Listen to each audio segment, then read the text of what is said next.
aircon daw na full DC inverter ay hindi advisable doon sa mga lugar na ang kuryente is hindi stable or fluctuated ang kuryente, nagkakaroon ng fluctuation. So yan yung gagawin natin ng video. Totoo ba na hindi advisable yung full DC inverter?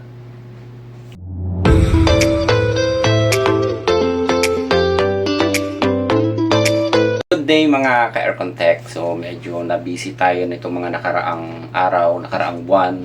So nasa Occidental Mindoro tayo, and pagbalik natin, nagmagawa tayo ulit dito sa Kubo. Ayan, kaya medyo bihira tayong nakakagawa ng video.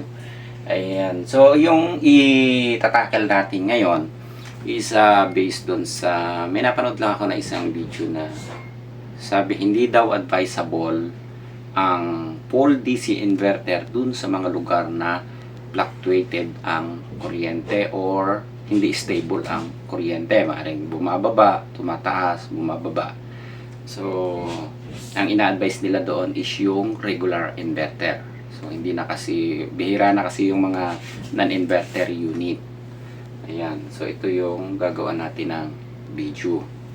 Okay. So, meron ako ditong isang sample na unit.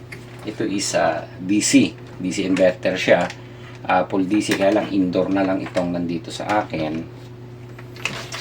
Parehas din naman niya ng function ng outdoor. Okay, so sabi nila hindi daw pwede. Meron din ako ditong dalawang supply. Itong isa is 220 volts ang out nito, then itong isang extension ko sa kabila is 110 volts. So, titingnan natin kung hindi ba talaga pwede. Okay. Ayan. So, sukatan muna natin yung supply.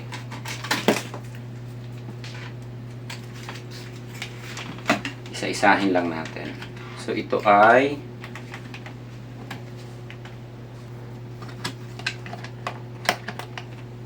ayan. So, meron tayo ditong isang 239 volts na AC. Yung kabilang extension natin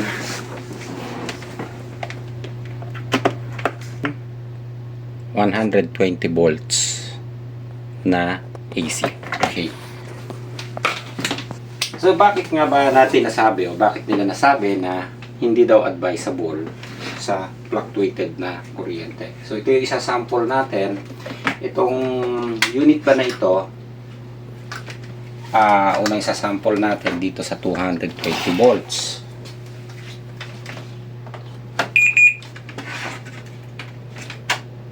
Ayan.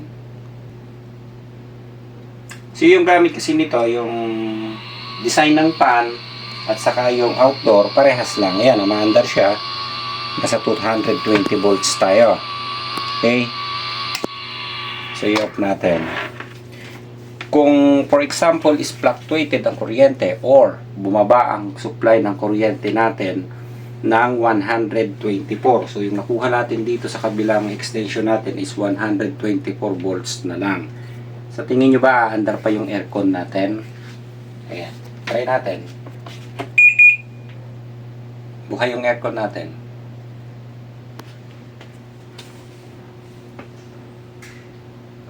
Yan. Umandar din yung fan motor natin. Ayan. Same speed yung ating fan motor and yung ating supply. Ayan. So yung supply natin na board,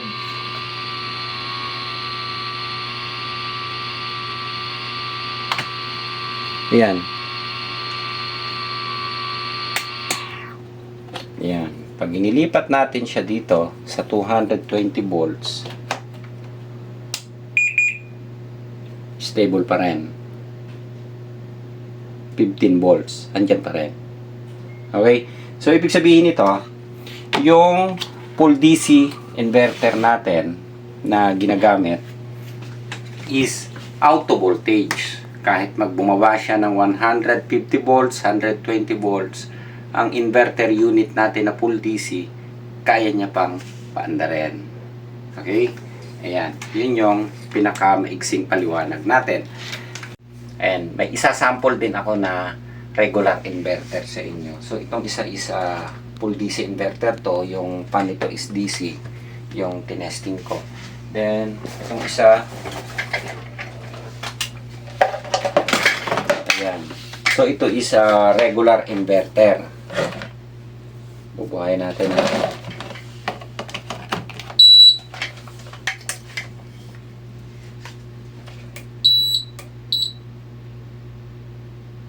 Yan.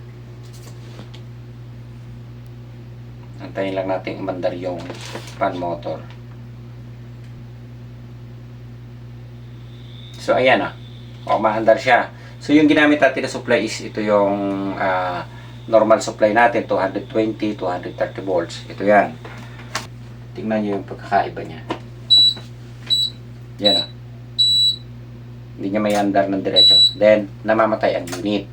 So ito yung pagkakaiba na nung isa, yung regular inverter na AC ang pan motor na ginagamit katulad nito compare doon sa DC.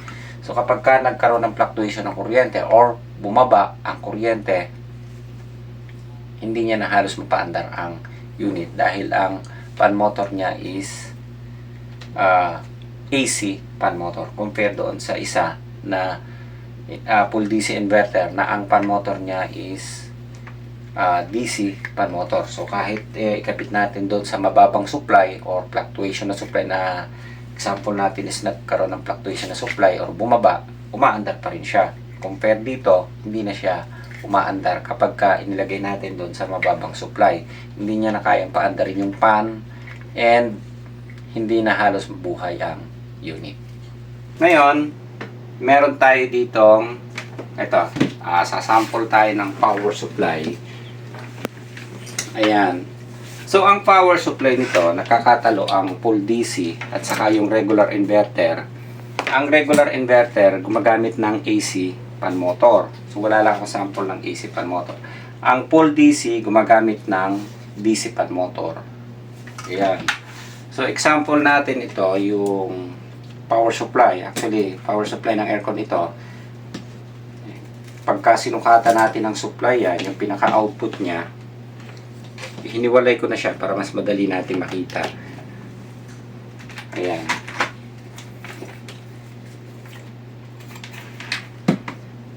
Ang power supply natin na makukuha dyan, susukatan lang natin Ayan. Meron tayong 12 volt supply. Dito yan sa, yung nasa kaliwa ko, ito yung 220 volts So ililipat natin siya doon sa 110 volts.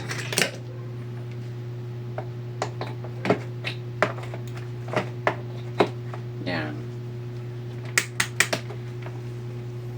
So sukatan natin ang supply kung nagkaroon ba ng pagbabago. Ayan, hindi pa rin yung 12 volts niya. So ibig sabihin, naka-stay stable yung output supply niya. Compare natin doon sa ang gumagamit kasi ng ang ginagamit na supply kasi ng regular inverter. So merong mga design na DC na rin o regulated power supply na, pero karamihan sa regular inverter ang ginagamit nilang power supply yung transformer type tulad nito. Ayan, so power supply niya ito. So unregulated yung supply. So gagawin natin ngayon, magsasample lang ako, gagawa ako ng isang simpleng power supply para makita niyo yung difference niya. Okay? Gagawa na ako nito. Kailangan tayo ng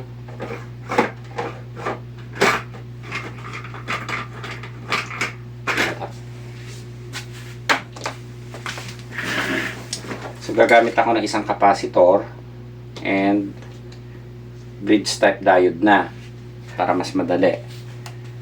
Teka, ilawan lang natin. Dito na lang. Ayan. So positive, negative. Kakabitan lang. Madali lang naman to. Isa-sample lang natin para makita nyo yung power supply na ginagamit ng non-inverter. Ng regular inverter. So yung non-inverter, bihira na kasi na meron. Halos wala ng stock na nabibili ang non-inverter unit.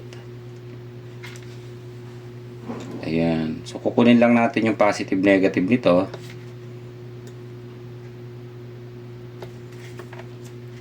Then, capacitor, negative and positive din. Lagyan lang natin ng hinang positive.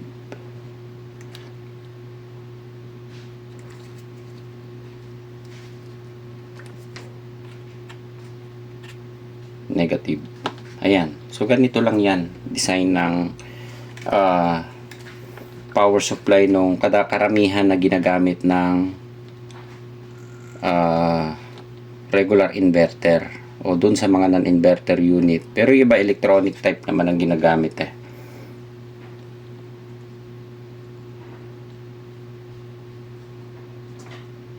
Okay.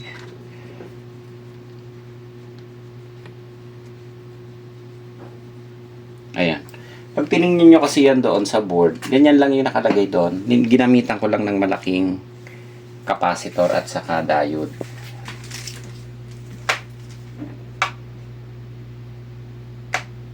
Yan.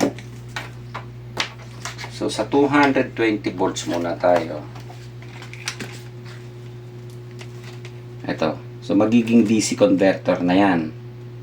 So, ang supply na nakukuha natin, ayan o. Halos 21 volts. Unregulated to eh. Pero itong AC natin sa output, ayan, 17. Ayan. Tapos ito, ang lalabas sa kanya, sa DC, yan, halos 22 volts yan, unregulated. Ngayon, ililipat natin siya doon sa 110. Sabihin natin nagkaroon ng fluctuation ng kuryente, bumaba siya ng 124 volts. Ang makukuha natin supply, bumaba din. Ayan, 17 volts na lang ang output. Yan.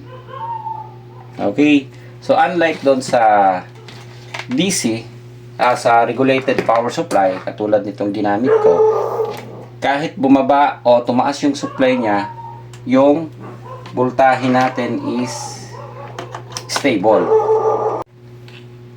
Ayan. So, ito yung supply natin. Ito, regulated power supply yan. Okay. 12 volts pa rin siya. Kahit ilipat natin doon sa kabila na mababang supply,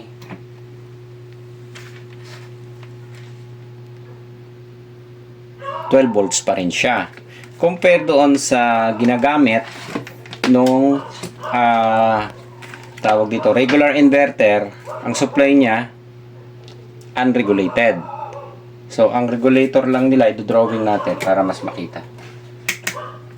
Ayan, okay. So, ipapakita natin. I-drawing lang natin yung power supply na ginawa natin. Okay.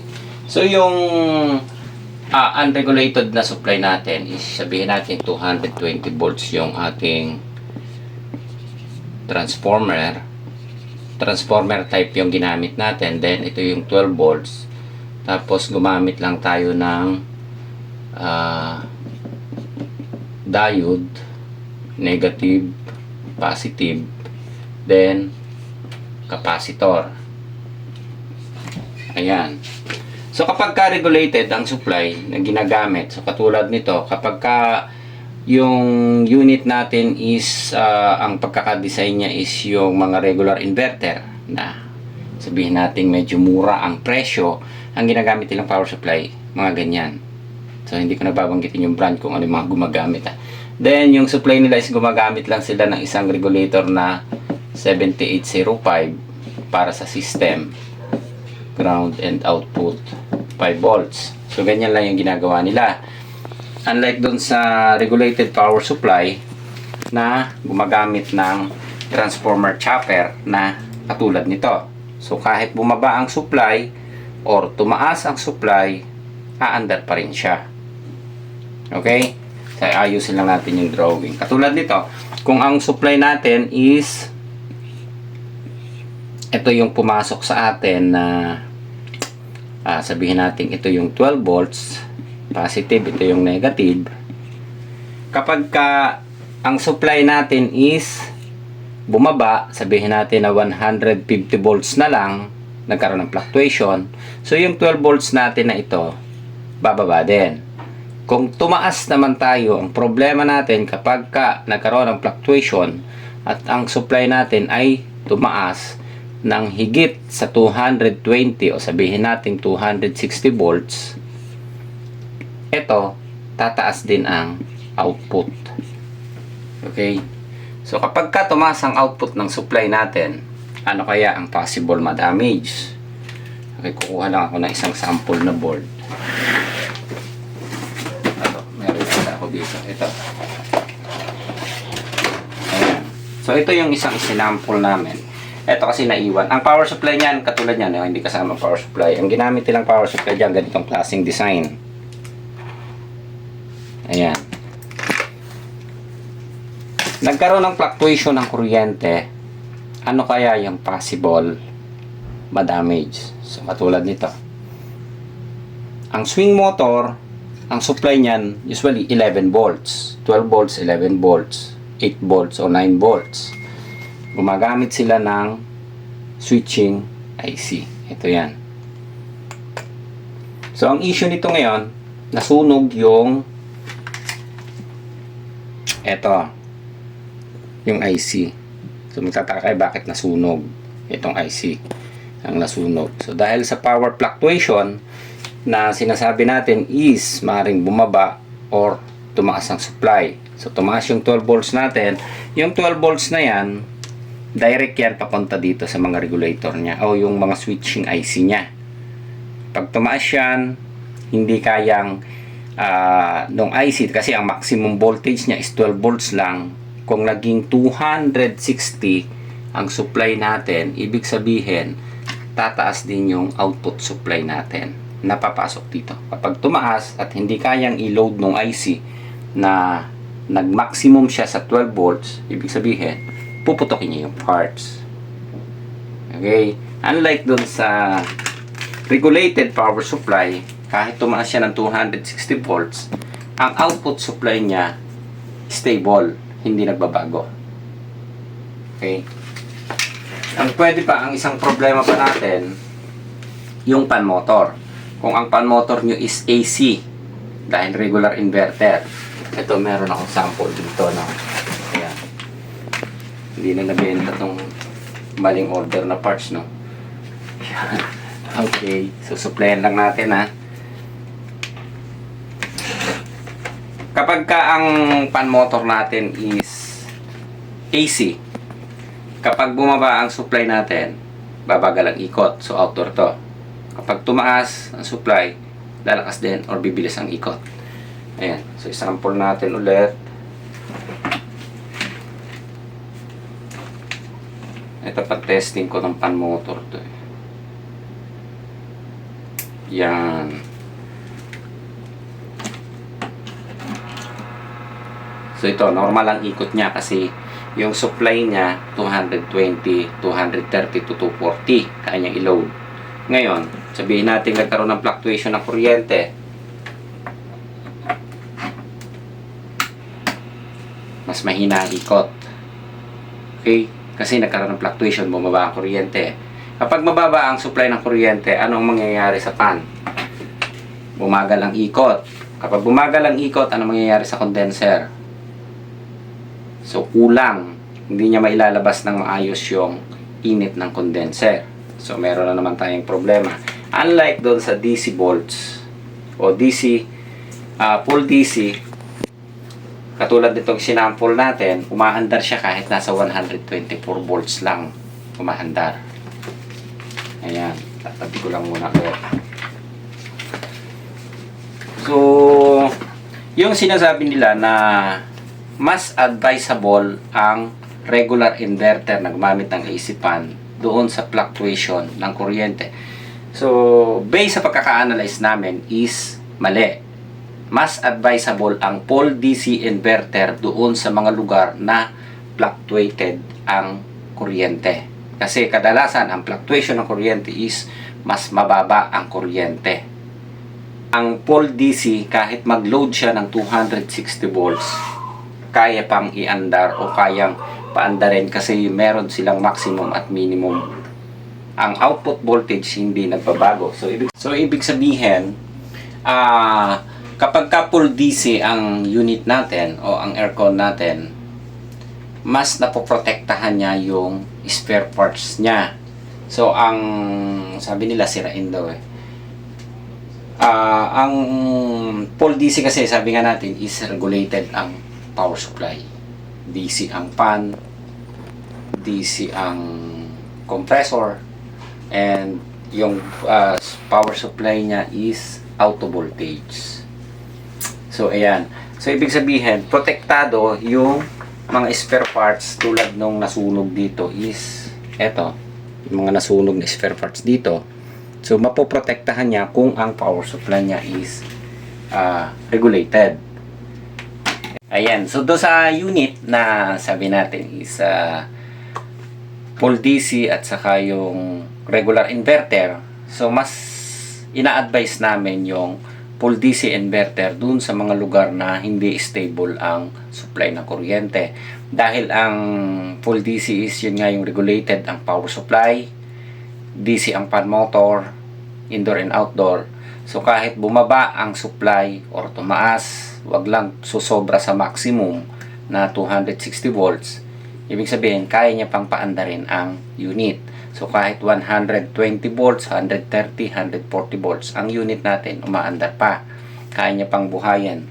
Kung matatandaan nyo yung isang ibinlag natin noon na 3-phase na 5-tanner, then i-convert natin to single phase na pwedeng paandarin to single phase.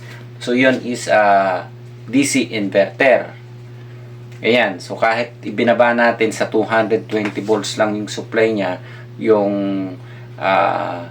unit na 5-tanner is umaandar pa rin. Ayan.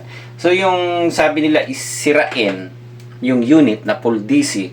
Actually hindi naman talaga siya sirain. Ang kalaban ng full DC inverter is ipis, butike, daga, langgam, and yung mga insekto na pumapasok doon sa unit. So yun yung nakita namin na hindi na-develop doon ng gumawa.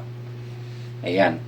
Compare doon sa gumamit ng transformer type, eto kahit pasukan ng ipis, butike, daga, hindi basta siya nasisira. Yan, kasi transformer type. Compare doon sa electronic type na power supply o regulated power supply. Kapag may pumasok na ipis or daga doon sa part ng regulator, pumuputok ang board or nasisira ng board. Yan. So yun yung nakikita namin na kalaban ng unit.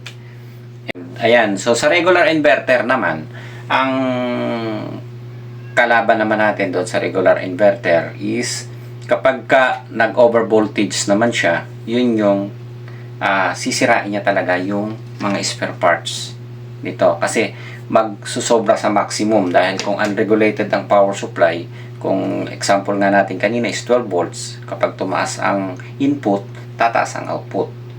Compare doon sa full DC na kapag tumaas ang input, yung output niya is stable.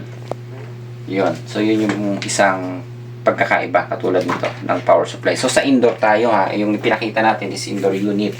So sa outdoor unit naman may pagkakaiba din.